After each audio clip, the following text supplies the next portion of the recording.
right-wing libertarianism has ducked around and now finds out.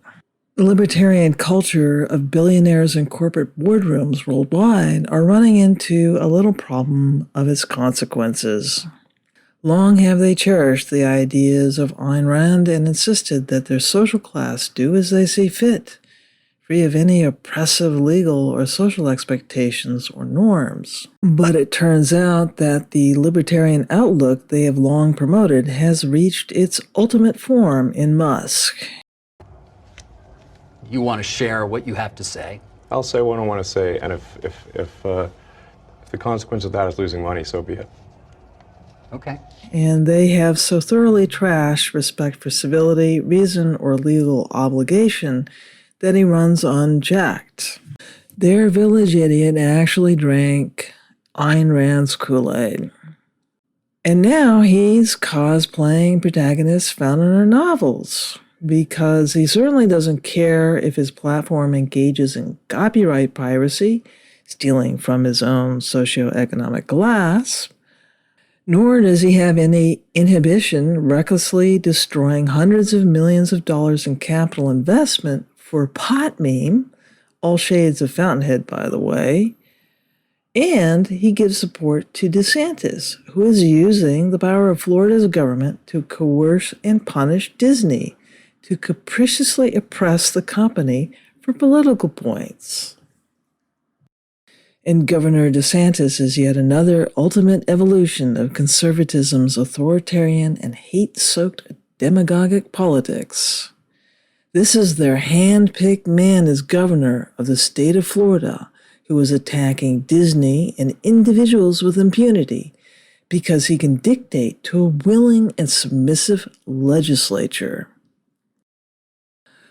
Aren't those corporate executives and billionaires just brilliant? So the inherent lie of libertarians, of conservatives, is that there is any distinction between themselves and any other form of authoritarianism. What they call oppression, regulations, oversight, engineering and scientific studies, and review processes are necessary for the good order and function of a nation, and indeed of their own reasoning. It is, of course, fashionable now for the U.S. to vilify China, but the blunt truth is they are living the libertarian dream. China's explosive growth was built on businesses and regional and national officials doing whatever they wanted and ignoring whatever rules they wanted in order to achieve growth or pursue their visions. This is exactly the same kind of freedom libertarians have long argued for. The result has been huge growth for China, but at immense human and ecological costs, and many of those costs bills are now coming due. Local villagers say they don't even dare to touch the river water. Their feet will itch for days as long as they step into the river. Now the polluted water flows into the Han River and is delivered to Beijing.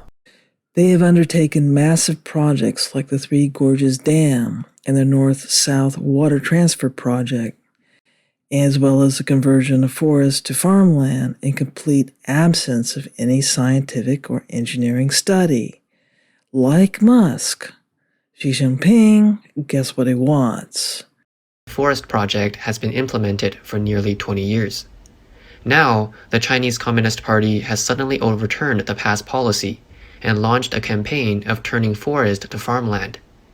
Many trees on the mountain have been cut down, and forced cultivation of terraced fields has started.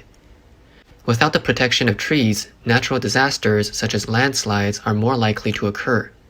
If this disaster continues, it will no doubt have serious consequences. Videos circulated online show muddy water flowing down newly opened farmland on hillsides during the rain, with no vegetation on the ground, creating a disaster. Some people commented that the forest to farmland transformation projects on hillsides in various places will face challenges and may cause an ecological disaster. Reckless decisions that don't have any scientific basis will come at a cost.